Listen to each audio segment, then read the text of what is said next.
नबवी में बैठा बैठा मुस्कुरा रहा है। किसी ने पूछा तू क्यों मुस्कुराता, तुझसे तो कोई बात करने वाला भी नहीं। कहने लगा बस अच्छा अमल कर रहा हूँ। कहने लगा मुस्कुराना भी कोई अच्छा अमल है? कहने लगा मुझे नहीं पता, बात इतनी सी है कि जिस सुतून को मैं देख के मुस्कुरा रहा हूँ ना, इस सुतून को देख के एक दिन अल्लाह के रसूल मुस्कुराए थे। हाय हाय हाय, मैं तो अदाए यार पे मर रहा हूँ, मैं तो यार की अदा को पूरा कर रहा हूँ। भाई मेरे नबी मुस्कुराए थे, इसलिए मैं मुस्कुरा रहा हूँ ताकि मेरे नबी की सुन्नत अदा हो जाए। नेक अमल किया करो मेरे भाई, नेक अमल किया करो, ढूंढा करो नेकी को, कहीं से भी तुम्हें नेकी मिल जाए। वो आमिलुस सालिहात। बात समझ में आ रही है कि नहीं आ रही है? इंशाअल्लाह अगर ये काम तुमने किए ना तो आप जो है घाटे से बाहर हो जाओगे। नबी की एक हदीस है, नबी ने फरमाया जिसकी उम्र लंबी है अमल अच्छे हैं वो अमीर है। नबी ने फरमाया जिसकी उम्र लंबी है अमल बुरे हैं वो गरीब है। बात समझ रहे हैं? और अल्लाह को अगर आपकी कोई नेकी पसंद आ गई तो हो सकता है वो तुम्हारे समंदर के झाग के बराबर गुनाह को भी बख्श दे। अब कौन सी काम आ जाए ये नहीं पता, इसलिए मेरे भाई हर नेकी को ढूंढ ढूंढ के किया करो, तलाश कर करके किया करो, हर नेकी के लिए आगे बढ़ा करो। और एक बात और बता दूं आज मैं आपको, परेशानियां तुम सोचते हो कि मेरे घरों से दूर हो जाए तो नेक काम के साथ साथ सदका भी किया करो। इंशाअल्लाह नेकी करने से जन्नत मिलेगी, सदका करने से सेहत मिलेगी। बात समझ रहे? अगर आपकी दुकान है, आपका कोई बिजनेस कारोबार है, एक गोलक रख लो उसमें, और उसमें रोजाना का 10 रुपया सदक़े का डाल दिया करो, 20 रुपया 50 रुपया डाल दिया करो, और जब वो महीना 2 महीने में इकट्ठा हो जाए किसी गरीब को दे दिया करो, तेरा सदका अदा होता रहेगा। जोर से बोलो सुभान अल्लाह। अल्लाह के रसूल की हदीस है, दुआ करने से तकदीर बदल जाती है, सदका करने से उम्र लंबी हो जाती है। सदका किया करो, सदका करने से उम्र लंबी हो जाती है। और सदका करना भी नेक अमल है। उम्र की उम्र लंबी होगी, अमल का अमल नेक होगा। एक बहुत बड़ा अमीर शख्स जिसके कारखानों का ठिकाना नहीं, इत्तेफाक से दिल का बीमार हो गया। काहिरा मिस्र का रहने वाला, चेकअप कराया, डॉक्टर ने कहा तुझे हार्ट है, तेरे दिल में सुराख बन रहा है। बड़ा परेशान, घर पे आया, कहा डॉक्टर ने मुझे हार्ट बता दिया, मेरे दिल में सुराख बता दिया। घर वालों ने कहा इसी डॉक्टर के कहने पे क्यों बैठ गया, चल किसी और बड़े हॉस्पिटल में तेरा इलाज ना करा ले। बेटे उसको अमेरिका लेके गए। अमेरिका के सबसे बड़े हॉस्पिटल में जब चेकअप कराया तो जो मिस्र के डॉक्टर ने बताया वही अमेरिका के ने बताया, हार्ट में सुराख है, मर जाएगा, इसे घर ले जाओ, कोई दवा काम नहीं करेगी, इसका दिल खराब है, ये चंद दिन का मेहमान है, फेल कर दिया, घर वापस कर दिया। लोगों रातों दिन रोता था, रातों दिन अश्क बहाता था। एक दिन बेटों से बोला बच्चों मेरी जिंदगी का कुछ पता नहीं, मेरी जिंदगी का कोई भरोसा नहीं, किस दिन सांस का डोरा टूट जाए। डॉक्टरों ने जवाब दे दिया है, हॉस्पिटल ने जवाब दे दिया है, अब मेरे लिए कोई दवा नहीं बनी है, मुझे चंद दिनों में मर जाना है। और मेरे बच्चों मुझे सहारा दे के बाजार लेके चलो, बाजार जा करके अपनी मंशा और मर्जी की चीजें खरीदना है, और खरीदने के बाद घर लाके बनाना है। अब तो खुद भी खाना है और रिश्तेदारों को भी खिलाना है। एक बार आखिरी दावत कर दूं, मैं घर से निकला, बाहर गया, एक गोश्त वाले की दुकान पर जाके खड़ा हुआ, मुझे इतना केजी गोश्त चाहिए ताकि मैं बना के अपने सारे गरीबों को, अपने मेहमानों को, पड़ोसियों को, रिश्तेदारों को एक बार अपने जीते जी खिला दूं, अपने सामने सबकी दावत कर दूं। मालूम है आपको, जब दुकान पे खड़े होके गोश्त खरीदने लगा ना, एक बुर्का पोश हिजाब में खातून नजर आई जिसके हाथ में कपड़े का थैला है, और दुकान वाले के पास में जो गोश्त के कटे हुए टुकड़े, गोदूद और छिचड़े और पट्ठों की शक्ल में फेंकता ना गोश्त वाला, उसको उठा उठा के अपने थैले में जमा कर रही थी। ये अमीर जो बीमार था जो अपने दोनों हाथों से अपने बेटे के बाजुओं को पकड़े पड़ा था। इसने कहा, ओ मेरे लाल, इस खातून को बुला के ला जो हिजाब में है, जिसके हाथ में कपड़े का थैला है। बाहया इतनी के हिजाब ओढ़ के आई है, बापर्दा इतनी कि बुर्का ओढ़ के आई है, लेकिन इस गोश्त को क्यों जमा कर रही है, इन पट्टे और खुदूद को, जिसको कुत्ता और बिल्ली भी जल्दी नहीं खाते। खातून को बुलाया, आई, कहने लगा, ओ बहन, ये तो बता, इस गोश्त को तूने किस लिए जमा किया अपने थैलों में? क्या तूने कोई कुत्ता पाल रखा है घर में? क्या कोई बिल्ली पाल रखी है जो इसलिए तू गोश्त को जमा कर रही है? औरत की आंख से आंसू आ गए। खातून रो के बोली, ओ मेरे भाई, मुझसे तो मेरे बच्चे नहीं पल पा रहे हैं, कुत्ता और बिल्ली कहां से पालूंगी? क्या हुआ? कहने लगे, मेरे भाई, बात इतनी सी है, मैं बड़ी गरीब औरत हूं, पूरे शहर का जायजा ले ले, पूरे काहिरा में मुझसे ज्यादा गरीब शायद तुझे कोई मिले। मेरे शोहर का इंतकाल हो गया कि बेवा हो। वो लोगों, नेकियत सुनो किसको कहते हैं।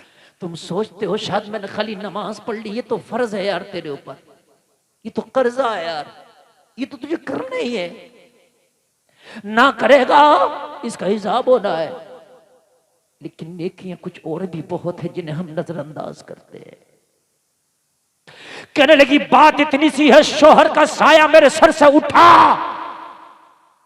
शोहर का जब इंतकाल हुआ तो छोटे छोटे बच्चे छोड़ कर गया था। मेरा कोई बिजनेस या कारोबार नहीं, मेरा शोहर रोजाना मजदूरी करके शाम को कमा के लाता था, वही मेरे बच्चे खा के जिंदगी गुजारते थे। जब से शोहर गया, सहारा गया, जब से शोहर गया, आस गई, जब से शोहर गया, जब से घर का असासा गया। अब तो मेरा ये काम है, दिन भर अमीरों के बर्तन साफ करती हूँ, शाम को जो बचा हुआ खाना होता है उसी से बच्चों का गुजारा करती हूँ। बड़ी दर्द भरी दास्तान है, बड़ी दर्द भरी दास्तान है। फिर क्या बात, इस गोश्त को क्यों जमा कर रही है जिसे कुत्ते और बिल्ली भी नहीं खाते? कहने लगी, भाई बात इतनी सी है, रोजाना अपने पड़ोसियों के घर से बचे हुए टुकड़े लाके बच्चों को खिला के सुला दिया करती थी। ये मामला चल रहा था शोहर के बाद से। ऑपरेटर साहब, मैक में बिल्कुल मजा नहीं आ रहा, ये इतना आवाज अपना हार्ड करके चले जाए, साइकिल में ब्रेक लगा के चलाते, इसको थोड़ा फ्री करके और आवाज दूर से खींचे, ऐसे करो, जरा तवज्जो सुनना, सीने पर हाथ रख के सुनना। कहने लगी, बस मेरे घर का गुजारा हो रहा था, मेरे बच्चे दिन गुजार रहे थे। रात ही की बात है कि पड़ोस के बच्चे मेरे बच्चों में खेलने के लिए आ गए। रात मेरे बच्चों से जिक्र कर दिया मेरे पड़ोस के बच्चों ने, यार हमारे घर में तो आज गोश्त बना था, बड़ा मज़ा आया खाने में, बड़ा लजीज होता गोश्त। ये मेरे भाई, मेरे बच्चों को नहीं पता कि मेरी माँ गरीब है, गोश्त नहीं खरीद सकती। पूरी रात मेरे बच्चों ने मुझे सोने नहीं दिया, माँ हमें भी गोश्त चाहिए। बच्चे के अंदर आपको मालूम है ये खासियत होती है, जो काम देखता है उसको करने की कोशिश करता है। अगर पड़ोस का बच्चा छोटी सी साइकिल ले आए ना, तो तुम्हारा बच्चा भी कहेगा, ओ मेरे बाप, पड़ोस के बच्चे पे साइकिल है, मुझे भी छोटा साइकिल चाहिए। अगर पड़ोस का बच्चा खेलने के लिए कोई चीज ले आए, तो तेरा बच्चा भी तुझसे वही डिमांड करता, ओ मेरे बाप, मुझे भी वही चाहिए जो मेरे पड़ोस का बच्चा लेकर के आया। कहने लगी, मेरे बच्चों ने पूरी रात नहीं सोने दी अम्मा। पड़ोस के बच्चों ने कहा है कि गोश्त बहुत लजीज होता है, हमें गोश्त चाहिए, हर हाल में चाहिए। बच्चों को क्या पता कि माँ का इतना असासा नहीं है, बच्चों को क्या मालूम कि माँ की इतनी औकात नहीं कि खरीद के ला सके। ये तो शाम को सूखे हुए टुकड़ों पे बच्चों का पालन पोषण कर रही है। कहने लगी, पूरी रात मैंने अपने बच्चों को समझाया, मगर मेरे कोई बच्चा मानने के लिए राजी नहीं हुआ। सुबह हुई तो बच्चों ने ये कह के घर से भेजा, माँ शाम को वापस जब आना, जब हमारे लिए गोश्त लेकर के आओ। और मेरे भाइयों, किसी गरीब की तरफ जरूर आंख उठा के देख लिया करो। अगर अल्लाह ने आपको पैसा दिया, मैं तो दुआ करता हूं मेरा मौला आपको और दे, लेकिन कभी कभी एक बार आंख उठा के देखा करो, मेरी बस्ती में कोई गरीब ऐसा तो नहीं है कि ईद के दिन भी उसके घर खाना अच्छे से ना बन पाया हो। मेरे मोहल्ले में कोई गरीब ऐसा तो नहीं है कि ईद के दिन भी उसके बच्चे नए कपड़े ना पहन पाए हो। एक बार नजर उठा के देख लिया कर मेरे भाई, खुदा की कसम ये छोटी छोटी नेकियां तुझे जन्नत में ले जाने के काम आ जाएगी। बड़ी बात है। तुम्हें खाली तकरीरों में भी उन बातों में मजा आता है जो डायरेक्ट जन्नत की बात बता दे। और मेरे भाई जन्नत ऐसे नहीं मिलती, जन्नत इन्हीं कामों को करने से मिलती है। कहने लगी मेरे बच्चों ने मुझसे ये वादा लिया, माँ घर वापस जब आना, जब हमारा गोश्त का इंतजाम हो जाए। कहने लगी घर से जब कपड़े का थैला लेके निकली, मेरे पास इतना पैसा नहीं, मेरे पास इतनी रकम नहीं कि मैं अपने बच्चों के लिए गोश्त खरीद सकूं। बहुत देर बाजार में खड़ी खड़ी सोचती रही, परवरदिगार वापस जाऊं तो कैसे जाऊं। जैसे ही वापस जाऊंगी इंतजार में मेरे बच्चे होंगे, जैसे ही कदम रखूंगी मेरे बच्चे सवाल करेंगे माँ हमारी खुराक का इंतजाम हुआ कि नहीं हुआ। मैं अपने बच्चों को क्या जवाब दूंगी, अपने बच्चों को क्या वो दिखाऊंगी। मैं बड़ी कश्मकश के आलम में थी। यहाँ तक कि दोपहर हो गया, दिन ढल गया, मुझे बच्चों की भूख का ख्याल आया। दोपहर का वक्त हो गया, मेरे बच्चे भूख से पिलक रहे होंगे, लेकिन क्या करूं, हाथ में पैसा नहीं कि खरीद के ले जाऊं। और मैं चाहती थी कि कहीं मांग लूं, मगर मेरी खुददारी ने मुझे इजाजत नहीं दी कि किसी के आगे हाथ फैला के मांग सकूं, किसी के आगे हाथ फैला के सवाल कर सकूं। मेरी खुददारी ने जवाब दे दिया, लेकिन अब क्या करती। बस मेरे जहन में ये बात आई, ये मंसूबा मेरे जहन में आया कि मेरे बच्चों ने तो कभी गोश्त खाया ही नहीं, उन्हें क्या पता कि गोश्त होता कैसा है। मैंने ये जो पड़ा हुआ गोश्त था, जिसको दुकान वाला काट काट के फेंक रहा है, जिसे तुम पट्टे और खुदूद कहते हो, मैं उसी को उठा रही हूं। इसी को पका के अपने बच्चों को खिला के कम से कम उनको दिलासा दे दूंगी। शायद मेरे बच्चे खा करके मुझे बख्श दे। सोच ले कि माँ लेकर के आई है, उन्हें क्या पता अच्छा गोश्त क्या होता है। इसीलिए मैंने जमा किया है, अपने शाम को बच्चों को जाकर के खिलाऊंगी। नारे तकबीर, नारे रिसालत, मुफ्ती गुलबान साहब किबला। भाई बात समझ में आ रही है कि नहीं आ रही?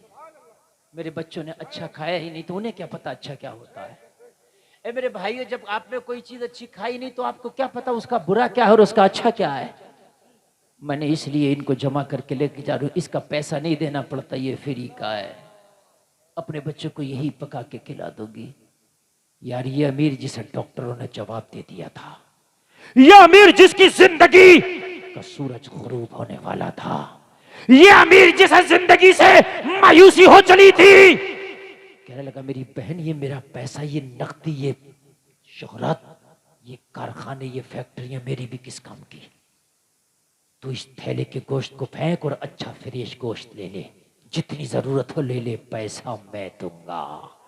सुभान अल्लाह, पैसा सुभान अल्लाह। लेकिन खातून बड़ी खुददार, बड़ी खुददार, कहने लगी वो मेरे भाई मैंने नहीं लेके जाना, आज तो मैं तेरे वजह से ले जाऊंगी, तू पैसा दे देगा। मेरे बच्चे आज अच्छा फ्रेश गोश्त खा लेंगे, कल को मेरे बच्चों ने अगर मुझसे डिमांड कर दी तो फिर खराब वाला नहीं खाएंगे, यही मांगेंगे इसलिए कि खा चुके होंगे। अल्लाह अल्लाह। फिर मैं कहां से ला करके दूंगी, कहां से इंतजाम करूंगी, कहीं ऐसा ना हो कि फिर मेरा कदम डगमगा जाए। कहने लगा मेरी बहन अब तो जिंदगी का सूरज गुरूब होने वाला है, जब जब तेरे बच्चों को चाहत हुआ करे इस दुकान से आके ले जाया करना। जब तक मैं जिंदा रहूंगा मैं तेरा हिसाब महीने के महीने कर दिया करूंगा। अगर मेरा इंतकाल हो गया तो अपने बच्चों से कह के चला जाऊंगा कि मेरे मरने के बाद भी तेरे गोश्त का महीने के महीने हिसाब कर दिया कर। सुभान अल्लाह, सुभान अल्लाह, सुभान अल्लाह, सुभान अल्लाह। क्या बात, अल्लाह अल्लाह। इतना कहा तो खातून के बात समझ में आ गई, अब तो इंतजाम ही हो गया।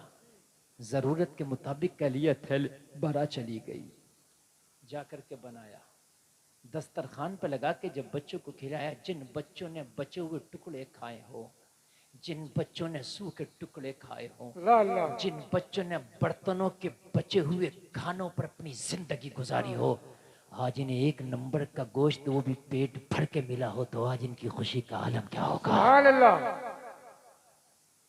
क्या आलम, बच्चों के पेट में लुक़मे गए तो दिल से दुआएं निकली। एक दुआ वो होती है जो जबान से की जाती है और एक दुआ वो होती है जो दिल से की जाती है। जबान वाली दुआओं को सब सुनते हैं, दिल वाली दुआओं को सिर्फ रब सुनता है। सुभान अल्लाह, सुभान अल्लाह। और मेरे भाई हम तो जबान वाली दुआ पे खुश हैं, मौलाना मेरे लिए दुआ कर दो, हजरत मेरे लिए दुआ कर दो। और मेरे भाइयों,